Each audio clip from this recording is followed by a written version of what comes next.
મિત્રો, આજે આપણે ભગવાન શ્રી કૃષ્ણ વિશે એવી અજાણી વાતો કરીશું જે વિશે મોટા ભાગના લોકો નથી જાણતા, પણ જાણવાની જરૂર છે.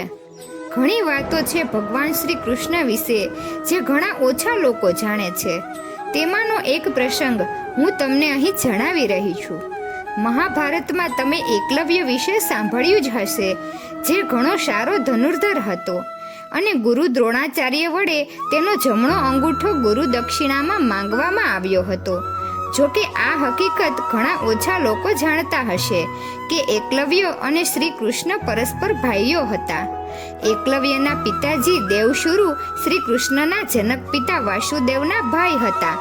જ્યારે ગુરુ દ્રોણાચાર્યે એકલવ્યનો અંગૂઠો કાપી દીધો ત્યારે શ્રી કૃષ્ણ દ્વારા એકલવ્યને તેને ફરીથી ઉત્પન્ન કરવાનું વરદાન આપવામાં આવ્યું.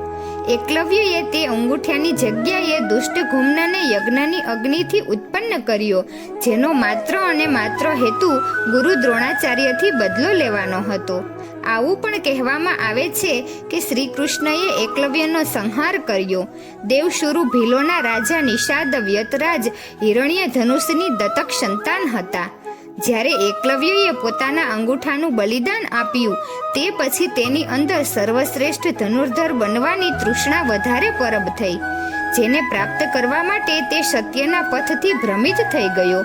ત્યાં જ નિષાદ વ્યતરાજ હિરણ્ય ધનુષ અને જરાસંઘની સંધિ ઘણા લાંબા સમયથી હતી, જે શ્રી કૃષ્ણનો શત્રુ હતો.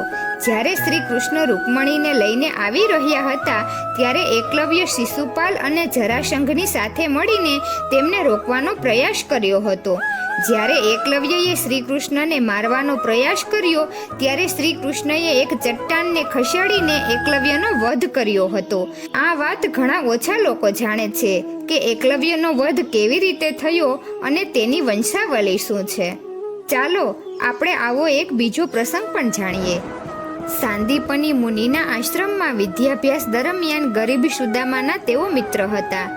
ઋષિ પત્નીની આજ્ઞાનુસાર બંને જંગલમાં લાકડા કાપવા જતા. ભગવાન શ્રી કૃષ્ણ શુક્લખડી સુદામાને લાકડાનો ભારો ઉપાડવા દેતા નહીં.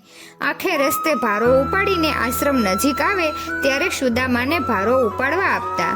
આ જોઈને ગુરુપત્ની ભગવાન શ્રી કૃષ્ણને વઢતા કે તું આટલો હટ્ટોકટ્ટો છે તોય આ શુક્લખડી સુદામા પાસે બોજ ઉપડાવે છે. આમ પોતાના મિત્ર માટે ભગવાન શ્રી કૃષ્ણ જાણી જોઈને ઠપકો પણ સાંભળતા. તો મિત્રો, તમને આ વિડીયો કેવો લાગ્યો જરૂરથી કમેન્ટ કરજો. જો સારો લાગ્યો હોય તો વિડીયોને લાઈક અને શેર કરજો અને અમારી ચેનલને જરૂરથી સબસ્ક્રાઈબ કરજો. વિડીયો અંત સુધી જોવા બદલ ખૂબ ખૂબ આભાર.